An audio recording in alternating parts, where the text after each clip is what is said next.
लोकसभा चुनाव में महज 3 दिन का समय बचा है। देश भर की 102 लोकसभा सीट के लिए 19 अप्रैल को पहले चरण के लिए वोटिंग होनी है। ऐसे में हर तरफ सरगर्मी बढ़ गई है।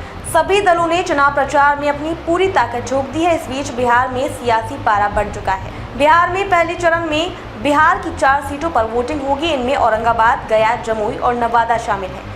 पहले चरण में इंडिया गठबंधन में शामिल राष्ट्रीय जनता दल के उम्मीदवार मैदान में है। वहीं एनडीए की ओर से बीजेपी के 2, हिंदुस्तानी आवाम मोर्चा और लोक जनशक्ति पार्टी यानी रामविलास के एक प्रत्याशी मैदान में है। पहले चरण के मतदान से पहले एबीपी सी वोटर ने एक सर्वे किया है। इस सर्वे में 40 लोकसभा सीट वाले बिहार में एनडीए को 33 सीटें मिलती दिख रही हैं, जबकि इंडिया अलायंस के 7 सीट जीतने की उम्मीद है। वहीं अगर बात करें वोट शेयर की तो बिहार में एनडीए को 52% वोट मिलने की संभावना है। सर्वे के मुताबिक सूबे में इंडिया अलायंस को 40% और अन्य को 9% वोट मिल सकता है। सर्वे से सामने आया कि सूबे की 5 सीट पर बीजेपी महज 3% वोट से आगे है।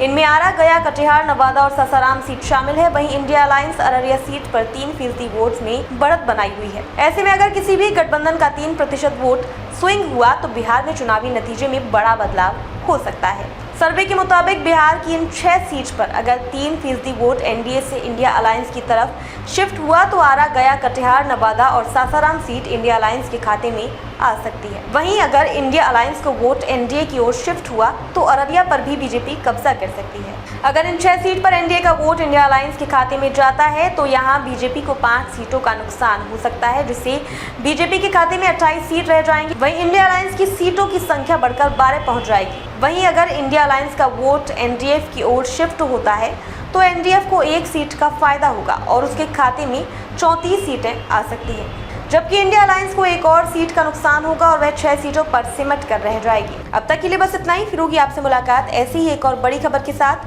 तब तक के लिए नमस्कार और देखते रहिए SRH न्यूज।